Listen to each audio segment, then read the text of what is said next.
you are. So shoot away. If you'll take this journey with me, let's go back a little bit. If there was a movie made about your life, the intro sequence is coming through your hometown. It's coming into your home. What are we seeing? What are we hearing? What are we smelling? My hometown, you're seeing Toronto. You're seeing the CN Tower. You're seeing the whole skyline open up. They're flying in from the Gardner. And honestly, you're seeing a lot of different culture. You're seeing people from the Arab Emirates. You're seeing Asians. You're seeing Indians. You're seeing Africans, people from Trinidad, Guyana, all in one big melting pot. That's kind of like, Canada and Toronto, where I was born. What about in your personal home? What are we seeing? In my home, my dad is a missionary preacher. My mom, when she was alive, she was also like a missionary preacher. She did the same thing as my dad. And that means that, they traveled around the world. They weren't like stationary preachers or anything like that. But they would travel around the world and speak and heal people and do all this crazy stuff. And it was 6 of us, same mom, same dad, 2 sisters, 4 boys in total, so 6. And our house was pretty full. It was pretty full, but it was jam-packed with a lot of character. Everybody had different personalities, so it kind of shaped us all to be very, very different. What are the sounds that you're hearing at that time, like in your childhood? Is there like Caribbean music playing? Because I know your parents... Nah, at this time when I was younger, it was only like gospel music and stuff. Like, my dad wouldn't let us listen to secular music. Like, he was just like, we couldn't really listen to like what was on the radio, and like, he wouldn't let me watch certain things. I couldn't go trick-or-treating and none of that stuff. Like, you feel me? Yep. Do you remember like your first musical memories? Like, what are the ones that like stick out to you? I think like the first song I remember hearing is a melody that went zippity-doo-dah, zippity-day. My, oh my, what a wonderful day. It was the first one I ever heard. Did you know? I think that's like the first one that ever like stuck in my head. That was like very classic to me. How old were you at that time? I think I was probably like 5 or 4. What was the moment where you were like, I think I want to rap, or I think I want to do music for a living? How long did that take? Well, my mom died when I was 11, and when she died, I didn't really like know how to really express myself. So I was like type of person where the music, it was like a thing where it really started, like the way I actually started rapping, like the actual moment it happened was I was playing Madden against my cousin, and I could swear on here. Yeah. So he was whooping my ass and it was killing me. And I remember like just being so mad because I couldn't beat him.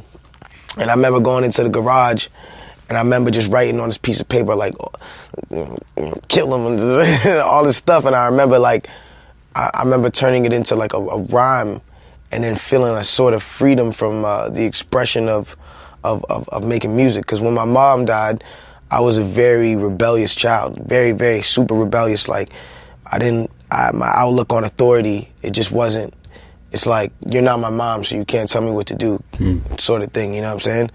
And because of that, it was like, I always grew up, I wasn't like stupid, I was like really smart, but it's just my behavior was like atrocious, like it was just horrible, like, you feel me? So because of that, it created just this feeling of like like just enclosure. Like I just was very I wasn't introverted because I still talked to kids around me, and I was very social with the kids that are around me, but it just made me very like closed. And then when I started writing on a paper, it's just like everything kind of opened back up again, and I was immediately able to get back into a place of like, all right, it's not like all this depression in a ball, like, you know what I'm saying?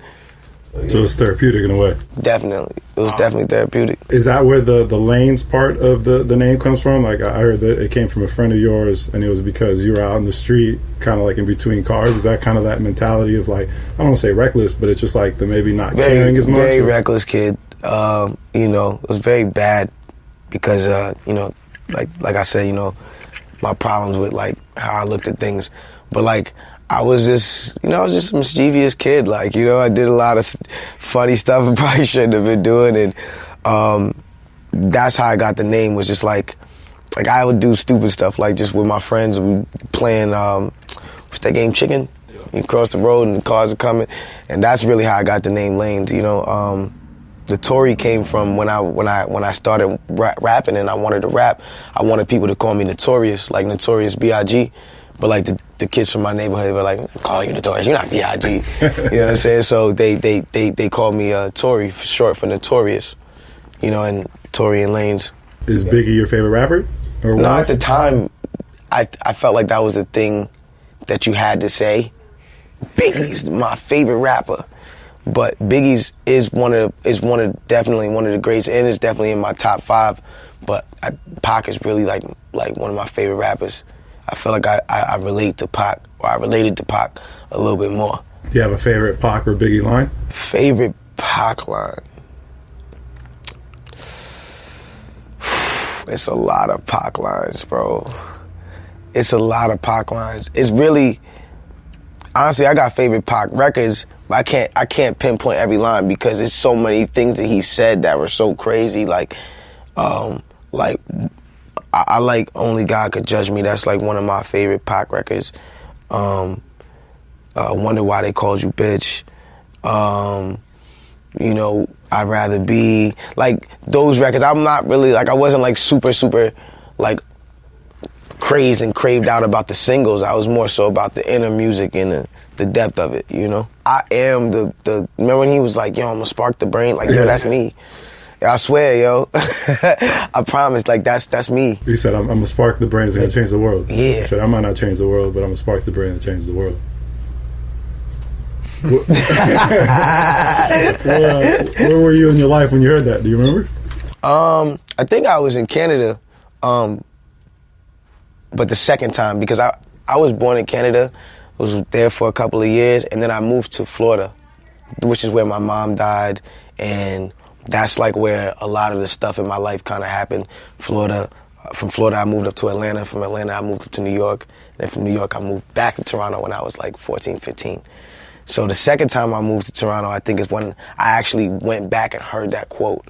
You know, it's crazy. Like I listened to Tupac, you know, the songs and the singles, but I never really got into Tupac until I turned like 14, 15 and really understood what he was really talking about. And it was at that point that I was like, yo, something special, you know, about him.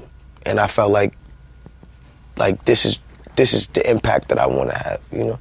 There's something about Pac that I think when you're going through stuff, like I remember when I was in a really deep depressed spot for a while, I had the third verse of Me Against the World written on my wall to just kind of like help me. And you said around 14 and 15, you actually were going through some stuff too, right? Definitely. Tell me a little bit about that time in your life. 14, 15, I was facing 4 court cases.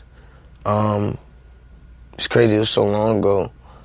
But I was in high school and I had a weapons dangerous charge, I had a theft under charge, I had an extortion and robbery charge for nothing. I didn't even do anything.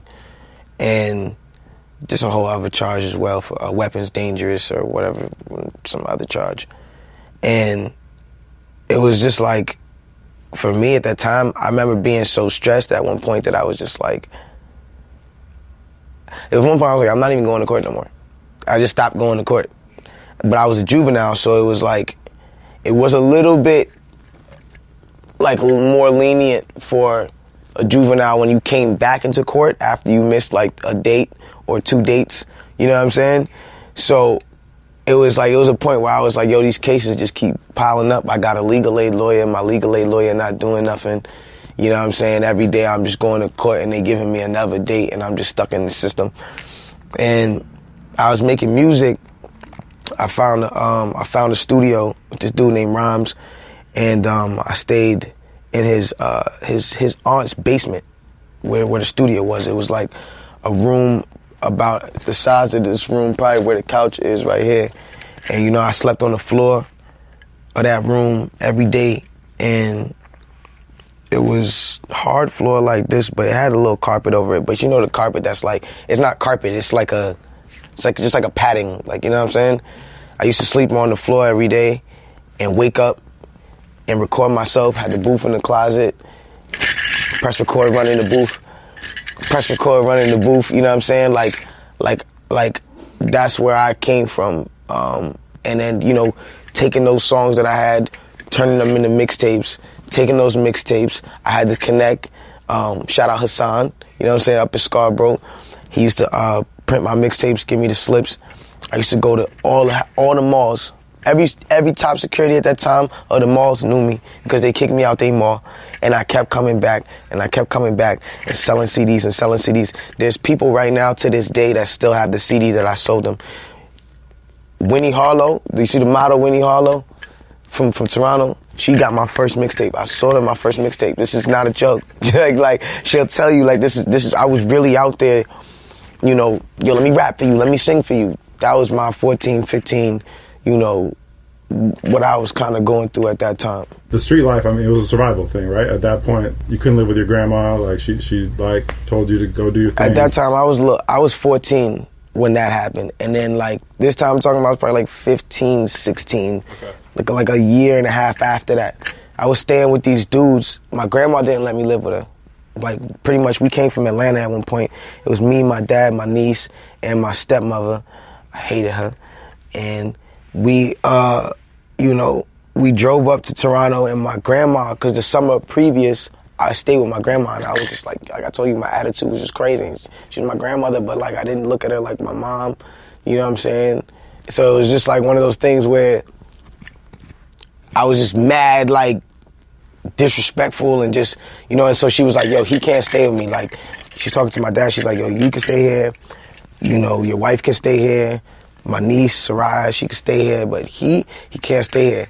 So I ended up staying with one of my brother's friends. I didn't know these dudes at the time. I had supposedly met him when I was like a kid, but like, you know, when you meet people as a kid, it's like, your brother's like, yeah, you knew this guy as a kid, man. You know, it's like one of those ones, like, I didn't know him. So it was me, O-Dog, Rashawn, and Jamar. There's these three dudes that they were all brothers, and they were these dudes who, like, they had like a real vengeance against their mom, because their mom like did them dirty and like left them out in the cold on certain nights, and like they had to fend for themselves. So like they whole upbringing was like, yo, fend for yourself. I was 14, moving into Canada. This is the first place I'm living, and this is the first time I'm actually living, you know, away from like family, like, you know, because like my family was six kids, you know, big household family. But once my mom died, everybody started splitting up.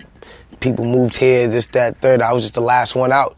And then this was like when I ended up kind of getting out. So 3 dudes, I'm in the house, you know, they go by certain rules, but I'm not even used to like not sharing with like whoever's in the house. I'm used to sharing. So like, you know what I'm saying? I'm hungry, I go in the fridge to get something, but this was the thing in the house. It's like, yo, if you touch something that wasn't yours, like, you had to fight. That was just what it was. Like, you had to fight. And these guys were like, I was 14, these guys were like 18, 21, 24, you know what I'm saying? So you had to fight. Like, yo, so like from age 14, like, I was just fighting niggas, like, I was just fighting mad niggas, like, you feel me? Like, but it wasn't even mad niggas, it's just these niggas. It's just like, I was just fighting these niggas, and it's just like, to me, it felt like I was fighting mad niggas, because these niggas was big. These guys was grown, you know what I'm saying? I ain't fully developed yet, I'm just out here, you know? And my thing is like, one thing about me that I learned about myself at that time was like, all the built up anger, it gave me a lot of heart. And it gave me a lot of, like, no matter, like, there was this dude named Dre Day, and he used to come to the house. This big nigga Dre Day, like, big, like, he's always, like, a big, you know what I'm saying? And Dre Day used to come to the crib, and I remember Dre Day used to be just mad about his own shit. Like, you know what I'm saying? He used to come to the crib mad about his own shit. He didn't even live there. There was 3 rooms in the house, 3 upstairs, and that was for Rashawn, O-Dog, and Jamar. And I slept on the couch, and I remember, like, I'll never forget this shit. Like, he used to come to the crib, this dude Dre Day, and like, it's like, I don't feel this way no more. It's like that, like, we've got over this, like, it's over, it's okay, whatever. But he used to come to the crib, like, yo, and it was me and my dude Buck, and we would just be in the crib, and he would come to the crib and just bully us, like not like